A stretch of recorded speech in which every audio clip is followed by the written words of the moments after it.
President Joe Biden is reportedly set to formally recognize the Armenian genocide on Saturday.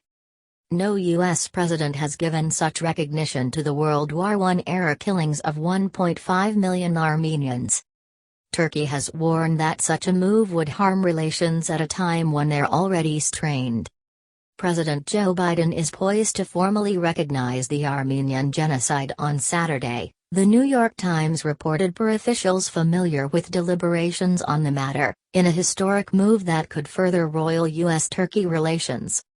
Biden would be the first sitting U.S. president to officially recognize the killing of 1.5 million Armenians by the Ottoman Empire during World War I's genocide, though as the Times noted, President Ronald Reagan did make a reference to the genocide of the Armenians in a 1981 statement on the Holocaust.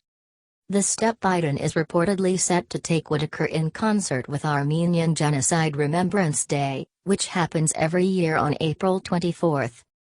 Turkey has urged Biden against recognizing the World War I killings as genocide at a time when the dynamic between Washington and Ankara is already historically contentious.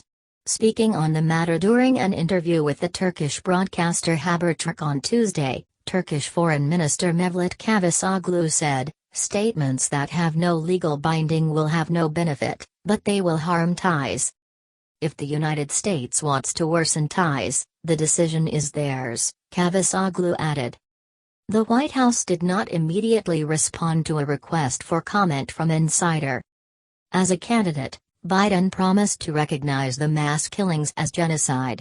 On Wednesday, a bipartisan group of House lawmakers led by Democratic Representative Adam Schiff of California sent the president a letter urging him to deliver on this pledge.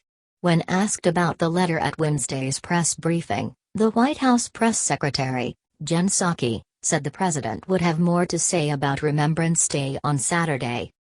Every president since Jimmy Carter has made public statements memorializing the atrocities committed against the Armenians during World War I that stop short of referring to the killings as genocide.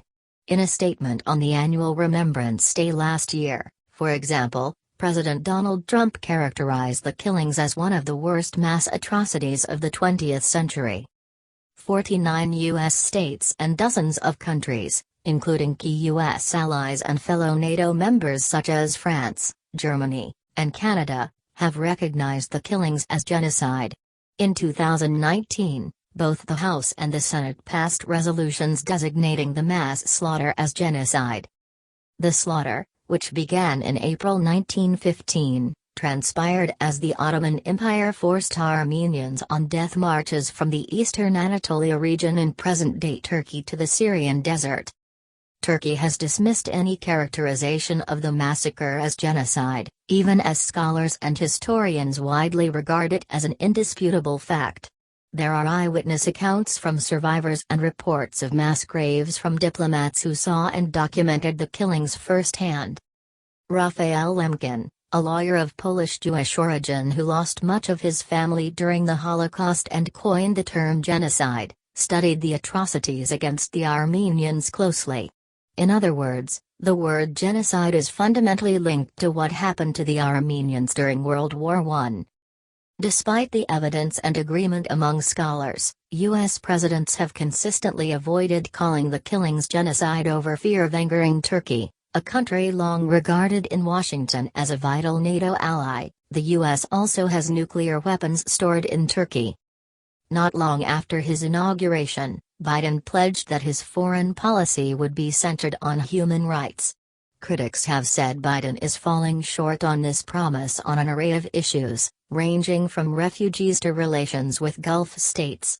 But recognizing the Armenian genocide would signify that when it comes to U.S.-Turkey relations, Biden is prioritizing human rights over keeping Ankara happy. Tensions between the U.S. and Turkey were already rising before Biden entered the White House, and this trend was expected to accelerate upon his arrival. Turkish President Recep Tayyip Erdogan's authoritarian approach to leadership, on top of moves such as targeting the U.S.-backed Kurds in Syria and purchasing the S-400 missile defense system from Russia, has strained ties between the two countries. Though Trump referred to Erdogan as a friend, His administration in December hit Turkey with sanctions over the S-400 deal. Along the campaign trail, Biden referred to Erdogan as an autocrat, prompting condemnation from the Turkish government. More recently, Erdogan in March lashed out at Biden for referring to Russian President Vladimir Putin as a killer, saying it was truly unacceptable and not something that can be stomached. Nearly 100 days into his presidency, Biden has still not spoken with Erdogan.